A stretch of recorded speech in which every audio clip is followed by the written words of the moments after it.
Hello everyone and welcome back to More Wallflower. Today we're gonna talk about queer books that I love. Do you reckon I have enough? I'm kind of scared of sitting, not gonna lie. I feel like this is gonna fall on me. We're gonna see how this goes, okay? Alright. Wish me luck. Ooh! Oh! Okay. For a second there, it looked like I had slayed.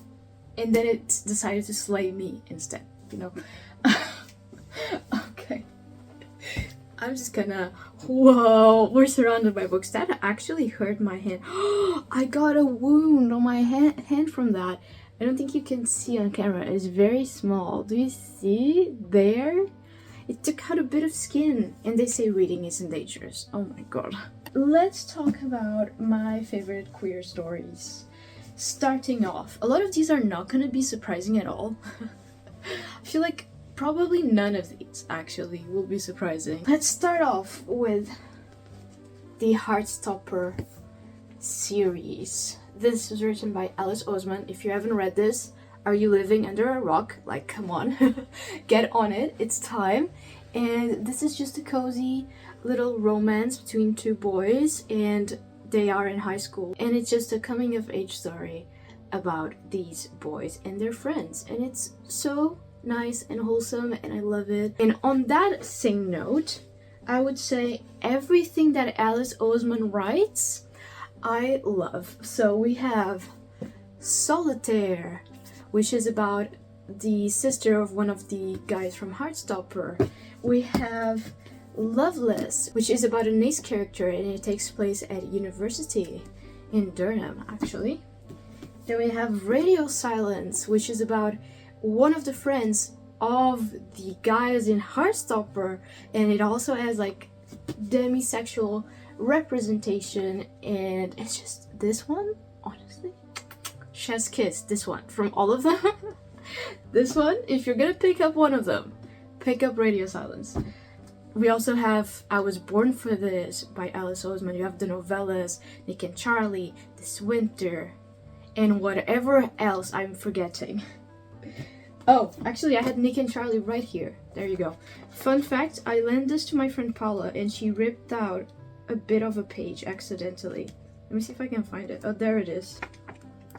Oh, I don't know if you can tell, there's a rip. Can you see? Ooh, look at it, look there. She just does this with all of her books because she holds it with so much strength and the page just goes. I don't know why you needed to know that, but now you know it. Stay. Then for sapphic representation, we have Annie Anishi's Guide to Fake Dating by Adiba Jagidar. Listen, I'm so sorry, I don't know how to pronounce the author's name, but this is so good. It took me so long to get to this book, and it was incredible. It is just so funny and so amazing. Read it. Next, oh gosh, I'm gonna start to have a problem here. Should I try and like stack it with the spines out so we can see it? Okay, I'm gonna try and do that, and if it all falls again, then it's fine. I think I need to do some sort of like Tetris situation here and like kind of work with the balance points and shit. It's like I'm back in high school learning about physics. Okay, that looks good. If you want sapphic representation but you also want pansexual representation, Final Draft by Riley Redgate. I love this story. I cannot talk enough about how much I love this. I felt so represented, and it's just stunning. It's so easy to read. It's about this girl who loves writing like sci-fi stories. And it takes place in high school. It's very cute. Or if you prefer lesbians in a kind of like a time warp situation, then One Last Stop by Casey McQuiston. Casey McQuiston is actually known for writing queer love stories, and this one from well, I've only read 2 of her books, but from the 2 that I've read, this one, chef's kiss. Very good. Very good, and only a little bit cringe sometimes. Or if you want an Achillean romance, but you want to feel all of the feels and you want it to be sad, The Heart's Invisible Furies by John Boyne. He's, from what I've heard, John Boyne is actually a bit controversial because he's the one that wrote the, what's it called? The Boy in the Stripes Pajamas? You know the book? Very famous. They made a movie out of it. And apparently, I've never read the book. I haven't watched the movie probably in 20 years. I've heard that the representation in that from like the Second World War is not the best. But this one, good book. It is big, it is chunky, it has 700 pages, and every single one is worth it. Every single page. Okay, John Boyne. You're leaning backwards. I feel like I need to start putting you more towards the front so you can kind of like balance it out. Cool. Okay, we'll do that.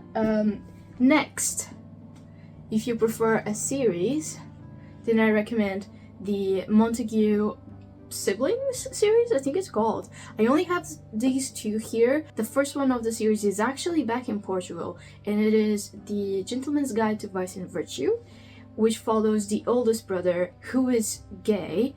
And then we have this, which is the second one, which is The Lady's Guide to Petticoat and Piracy, which follows the middle sibling, which is the sister, and she is Ace. And this is a novella that comes in the middle between the first book and this one, and it just follows from the ending of the first book. It's called The Gentleman's Guide to Getting Lucky. It has gay representation and bisexual representation. I actually think the oldest brother, is bi and not gay. I could be confusing it. I haven't read the first one in a while, but it has both representation. And then the third book in the series is actually, from what I've heard, not gay, which is surprising. And it follows the youngest sibling. There are 3 siblings, so we will follow the youngest sibling. I haven't read that one, so I don't know if I can recommend it. And it definitely won't go on this video because I don't think it's gay. So there you go. But overall, great freaking series. It takes place in like the 1900s? No, not 1900s. What am I saying? Like 1500s or 1400s, something like that. And it's just great. It's great. It makes you think about lots of things. I've realized I'm not like saying a lot about what each story is, and it's because I'm not good at describing books, and if I were to attempt, I would be here for 5 hours, so I'm not gonna do that. If any of these sound even remotely interesting to you, just go and look up the synopsis on Goodreads or Storygraph or wherever you get your synopsis from, just because I am not good at doing that. Then, oh, I still have that one here on the back. Let's start with that one. Girl, Goddess, Queen by B.F. Fitzgerald. This actor, this author is such a freaking queen. She's amazing. She writes a lot of queer Greek mythology retellings. So this is about Persephone and Hades, and in it, Hades is bi. And it's really, really good. Loved it. How am I gonna put this on there? Oh gosh. If you could see what I'm seeing on the side here, it does not look good. It looks like it's gonna fall any minute now. B.F. Fitzgerald has also written another queer romance, and it is called, I don't remember, but the picture's on screen, and it's a queer retelling of the Trojan War where Cassandra and Ellen fall in love. I haven't read it, but it sounds amazing, and I'm sure it'll be great, so I'll leave that recommendation on there. And then this one will be absolutely no surprise to anyone, and it is the Simon Snow series, which composes of Carry On, Wayward Son, and Anyway the Wind Blows by Rainbow Rowell. I absolutely adore this series. Carry On is actually my favorite book ever. This is such a comfort series for me. It is so cozy. It's basically Harry Potter if Drarry was real. If that makes sense. Or even Wolfstar was real? Question mark. Just in terms of appearance wise. And it's so good. It's so good. This has like the best grumpy guy on it. I wouldn't say it's Grumpy Sunshine, but it does have a grumpy guy. Oh, I'm scared of like putting these 3 books on here because these are my prized possessions. These are my babies, and I don't want them to get like wrecked if this all falls, which it will. It will fall. I'm feeling it. I feel like it's gonna fall. Are we good? I don't know how it's holding on, but it is. Okay, other recommendations that I have that I don't have in physical format. The Bright Falls series. I saw it from the corner of my eye. Giving in. Are we good? Are you okay? Okay, cool. They're gonna just stay behind me, okay? Okay. The Bright Falls series, which has Delilah Green Doesn't Care, Astrid Parker something something, and Iris something something. I haven't read the second and the third book, but I really love the first one in the series. I am planning to read the other two next year, and I'll let you know if I like them as well, but for the first one at least, it has my seal of approval.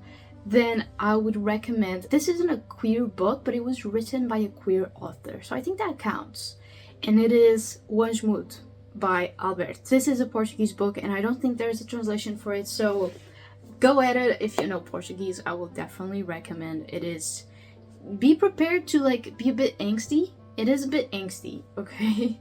But it is really, really good. And it's not like those, it's kind of like, I don't even know how to describe it. It's more like travel journals, random thoughts, and these type of things. But it's really nice. You can get some very good quotes out of that. Another recommendation that I have is The Perks of Being a Wallflower.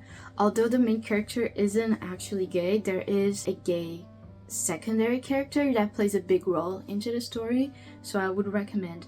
Keep in mind like the trigger warnings, read the trigger warnings for this. I'm trying to think of other books that I really, really love, but my brain is drawing a blank. So what I'm gonna do is leave pictures of any books that I might have forgotten to say, and just know if they are in the screen right now, they all get my seal of approval. These were great, chef's kiss, love them all. My compliments to the chef.